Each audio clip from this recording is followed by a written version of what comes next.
Yo, what is up? Dubs Mind here, and today we are going to be doing the game preview for the Spurs game. Where's Spurs? And yeah, that Thunder game was pretty rough. I would say, even though I said like I would be kind of disappointed, if it was like a blowout, I wasn't like that mad. Like I said I was gonna be mad, but I wasn't that mad. I was just more disappointed because obviously I expected it to be a much more closer game. I also just felt like the beginning of the game where we were pretty close. And then afterwards, like when they went in the blowout, I think like during those both times though, it was just like us not really making threes, and like we got open shots. I think like a lot of the threes that we were getting early in the game were good and open shots. We just weren't getting them down. And obviously there's the whole thing about like commitment to the defensive end and stuff like that, but also I just think like it was there. I would say it's not fully, but it was still there, the commitment and the effort. But obviously, like, just the Thunder is so good. It's like if you don't capitalize on those wide open threes you're getting, like, or what are you supposed to do, So I was definitely kind of wrong about like my predictions and whatever about it being close. But yeah, I mean, it definitely sucks. I wouldn't be overreacting it too much, honestly, all things considered.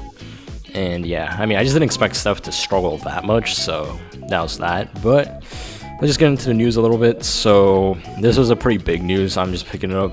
But Bradley Beal has a fracture in his hip and will undergo season-ending surgery. This might be the last season that Bradley Beal ever plays NBA basketball.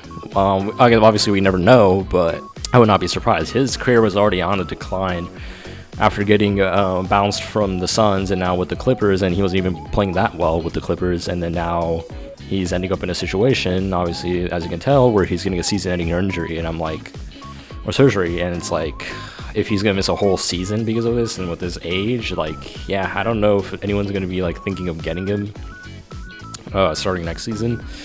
And the Clippers are gonna suck even more. I mean, honestly, the thing is, the reason why they were sucking was probably partial to Bradley Beal, but then again, like when you're losing players though, even if they're negative players for you, it's always not a good sign or a good thing. So we'll see what happens with the Clippers, because they are like, we suck, but man, the Clippers suck even more. So again, we'll see what happens, but that's probably one of the more biggest regular NBA news we have that isn't Warriors focused. The All-Star game format also got revealed, but there's so much to digest from that thing, so I'm not going to make a video. I'm not going to talk about it here. I might make like a separate video, maybe closer to All-Star weekend, then I'll make the video, but not now. It's definitely not now. But when it comes to Warriors news, this has definitely made the headlines a lot, where, Draymond, Jimmy Bullard called out Warriors' commitment to winning. People say that this is also like the team is like pointing fingers at each other, blah blah blah, but I think it's really not that big of a deal. I still think it is a big deal, but it's still not that crazy of a deal. I just think it's just, Draymond and Jimmy just taking accountability for the whole team of like, are we in it together to win these games? And it's like, I think everyone was coming to winning back then, pointing to the late season success we had last year, and then doing that any way possible. Right now it doesn't feel that way. And Jimmy thought that Draymond was partly correct, echoing a sentiment that they have to do whatever it takes to win. It meant that each player is sacrificing in some way individually. So like, the fight, honestly, I just think the fight is not all the way there. People are not making shots. I don't know. It gives us an out to not guard.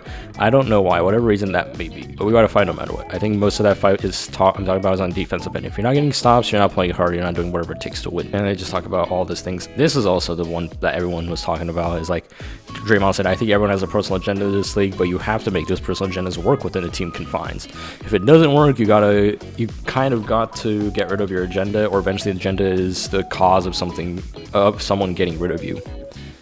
And as it says, it's not hard to feel like those words are directed to some of the younger players there. So they're saying like, oh, is Draymond talking about JK, or I don't know, maybe pause or whatever the hell. But I mean, maybe, but also like, so what? It's I think JK understands the situation. I don't think he's like, being selfish or anything. His play recently, even with the struggles, is still pretty, I think, is solid. I don't like this where it says like the long existing tensions in the locker room is simply papered over by some early wins. I don't think there was tensions. Like, what long existing tensions are you guys talking about? I mean, I guess they're pointing to the JK contract thing, but JK said himself that it was not that big of a deal, and he was trying to make sure he's committed to the team and winning too, and he has proven that. I think even in the losses he has been. So I think this is whatever. It's like a whatever thing. I think the quote obviously holds a bunch of weight, especially this one and the one I just talked about in the beginning. But yeah, I mean, it definitely sucks, but I don't know. We'll see.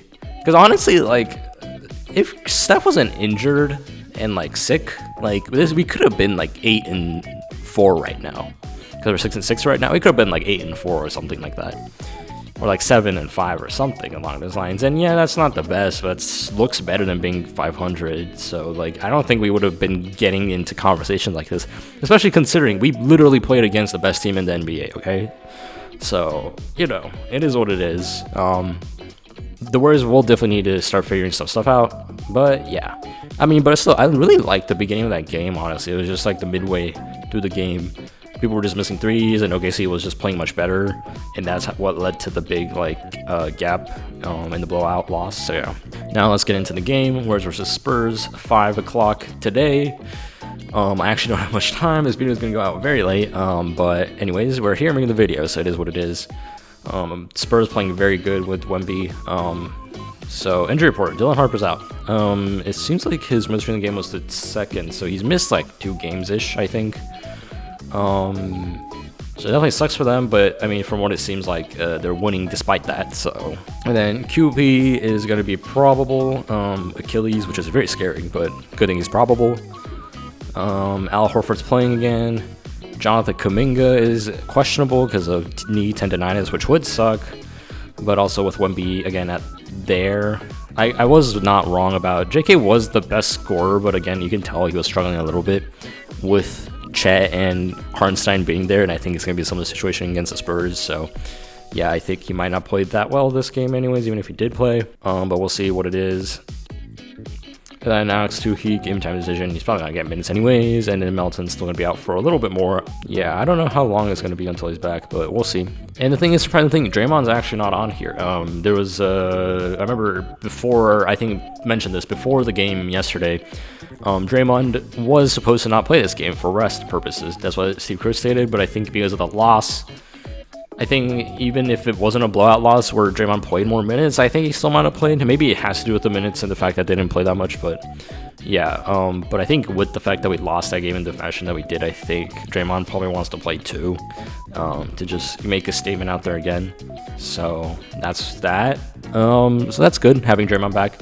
Hoping Steph plays a better game.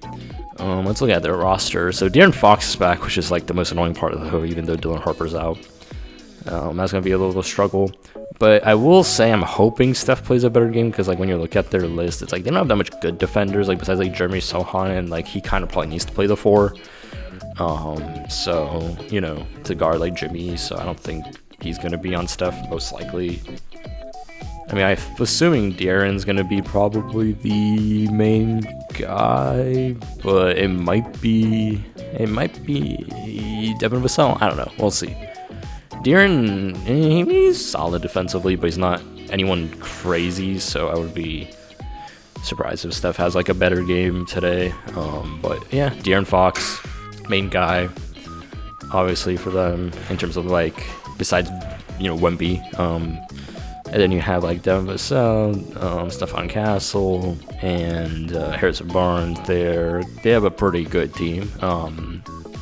So it'll be nice. It'll be a nice win if we end up winning this game.